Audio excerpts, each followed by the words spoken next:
Assalamualaikum warahmatullahi wabarakatuh. Perkenalkan, nama saya Irham, mahasiswa Universitas Hasanuddin dari Departemen Ilmu Sejarah. Hari ini saya akan menjelaskan mengenai materi Panitia Perancangan Undang-Undang Dasar 1945 yang diberikan oleh Ibu Andi Lili Evita SSMO. Semoga apa yang saya sampaikan ini nanti dapat dimengerti dan mudah dicermati. Nah, berikut ini adalah penjelasan mengenai materi ini.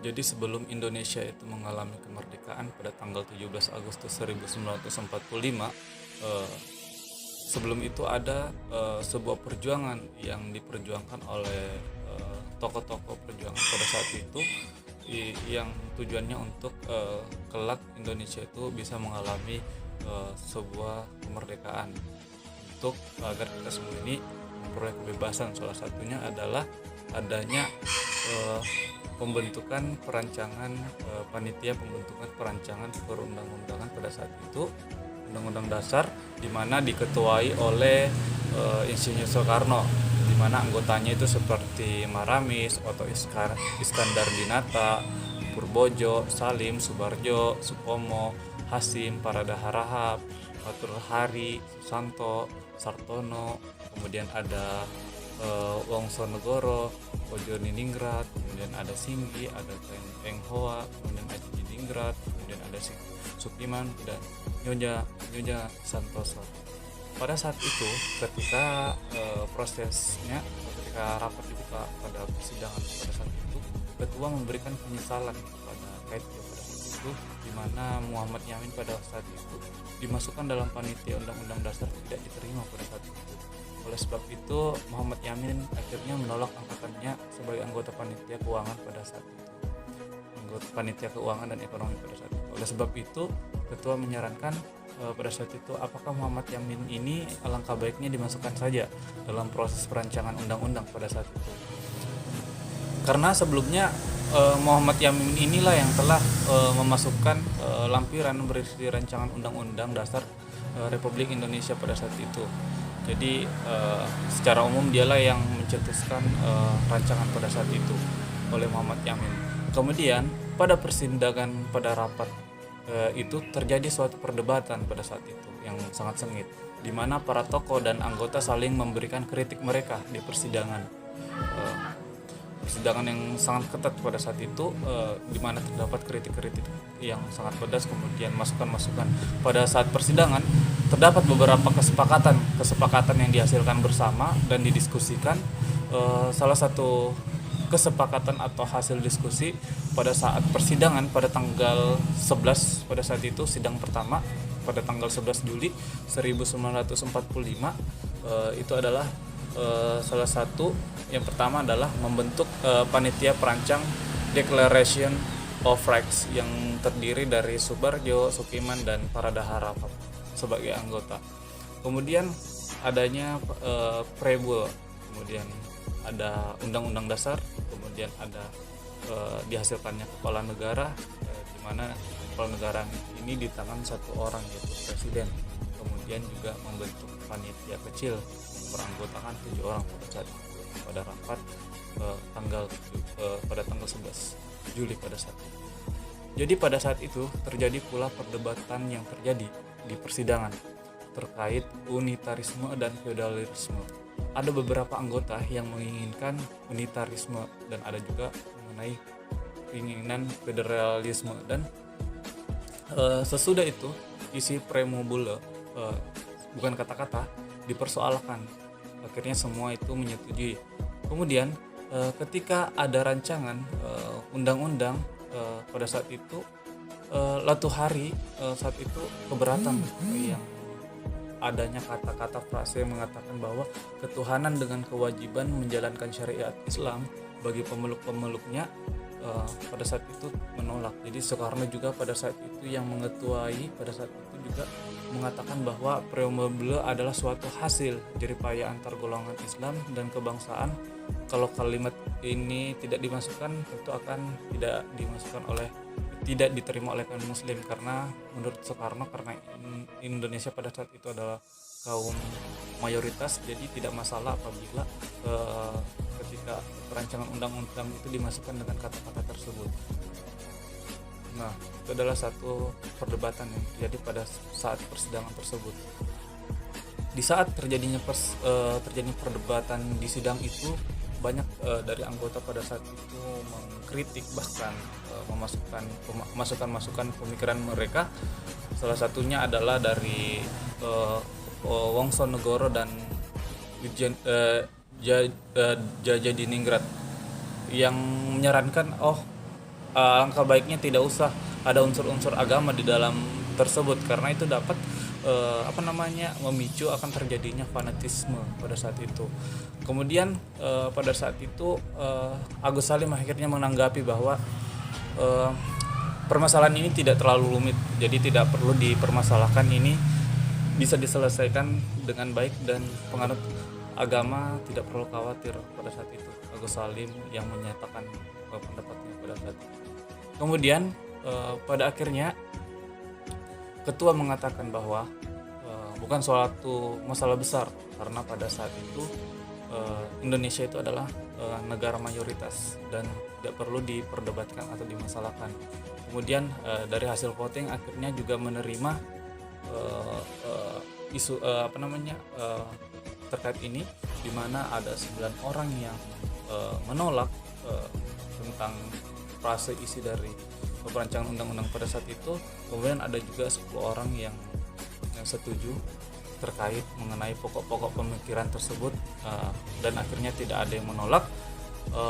Pokok-pokok dalam preambul dianggap sudah akhirnya diterima. Setelah itu berlanjut membincangkan, jadi setelah itu ketika perbincangan permasalahan tentang frase-frase tentang pada awal-awal itu di frase pertama, selanjutnya pada persidangan itu adalah membincangkan tentang terkait masalah nama kepala negara dan nama presiden. Setelah selesai itu selanjutnya mendiskusikan masalah terkait warga negara. Jadi pada saat itu akhirnya Sartono dan Supomo yang sebagai anggota akhirnya membuka suara yang menyatakan bahwa soal itu sangat penting terkait warga negara, karena ia berpendapat dengan mengusulkan supaya di samping undang-undang dasar dibentuk juga undang-undang yang menentukan syarat-syarat kewarganegaraan. Itu adalah salah satu pernyataannya. Kemudian setelah berdiskusi panjang, merapatkan tentang itu semua, kemudian melanjutkan tentang mendiskusikan masalah pembentukan panitia kecil persiapan undang-undang dasar yang terdiri dari Supomo, Wongsonegoro, Subarjo, Marasinggi, Salim, Suki Manlin, dan diketuai oleh Supomo.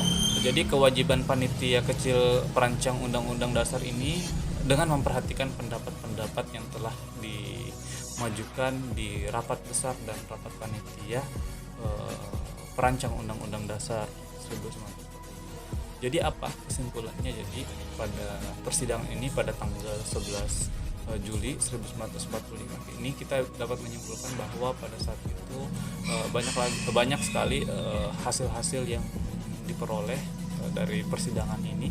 Tentu bukan hal yang mudah ketika perbincangan ini terjadi antara tokoh-tokoh pada saat itu yang berdiskusi, karena tentu ada pihak yang menyetujui dan ada pihak juga yang menolak.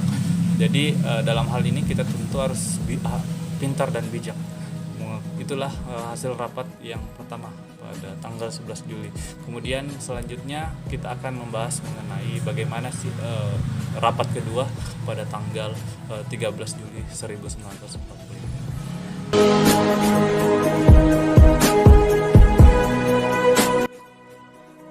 Selanjutnya kita akan membahas tentang kelanjutan dari persidangan pada tanggal 11 Juli 1945, yaitu tentang persidangan pada tanggal 13 Juli 1945.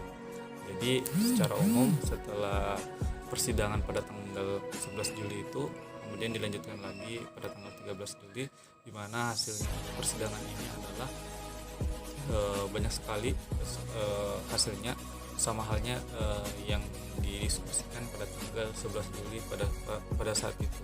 Jadi ketika pembentukan panitia kecil pada saat itu 11, jadi panitia ini kemudian panitia kecil ini perancang undang-undang dasar yang dibentuk pada 11 Juli pada saat itu, kemudian memberikan hasil kinerja mereka.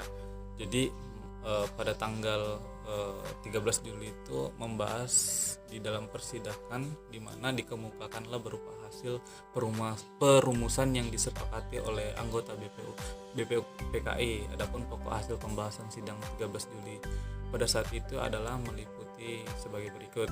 Pertama adalah mengenai lambang negara, kedua tentang negara kesatuan, kemudian ketiga adalah sebutan Majelis Permusyawaratan Rakyat, dan keempat itu adalah mengenai tentang membentuk panitia penghalus bahasa. Jadi pada tanggal 13 Juli itu pada tahun 1945 juga telah diputuskan hasil perumusan rancangan hukum dasar.